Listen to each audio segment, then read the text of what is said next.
been far too modest when I asked you to introduce yourself to tell people that you were New South Wales Young Person of the Year, I think, and I'm curious as to what that was associated with and whether that was before or after this story that you're telling now. Yes, so the New South Wales Young Australian of the Year was awarded to me for my work over two charities. One, the current charity I'm running, Professional Individualised Care, but I previously was running a social venture, was the last startup I had, that was using street art as a medium to work. Yeah. Street Art Murals Australia. It's very cool. I've checked it out, so people who are watching or listening should go and check it out. So I come to this discussion as someone that's also interested in how we help people and how that can sometimes go in the direction of helping the system that's looking to help them. Rather than them. That's exactly right. Yeah. I'm currently running Professional Individualised Care. We're working with those children like you described, Nick, that have gone into out of home, but the children I see have often had 40, 50, sometimes even 60 foster care placement breakdowns. So it's a very particular cohort of children. And for these youngsters, we often see them then placed in something I would call institutionalised care. We don't call it that anymore in the system. It ends up getting a nicer name. But what I mean by that is any form of care where the adults that are meant to be doing the primary care work for the child are an 8-hour shift worker that are operating under the doctrine of professional distance.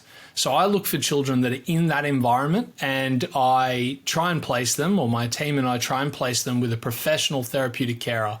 So that's like a social worker, a counsellor, or a therapist, someone with industry recognised qualifications and professional work experience. And we pay them actually a full-time wage, what they would earn in the sector, to step away from their professional engagement and to apply their skill set in the context of a real relationship in the home. Okay, so we're talking about a one-on-one here, are we? That's right. It's one-on-one. So we're talking big expense already. Huge expense. A full-time professional carer for one person. That's correct. And that's to see in the context of that these children, we save $250,000 per child per year, roughly, to place a child in that form of care. So it's expensive in comparison to foster care. It's not expensive at all in comparison to our current interventions and our current options in the system for this high needs cohort of children.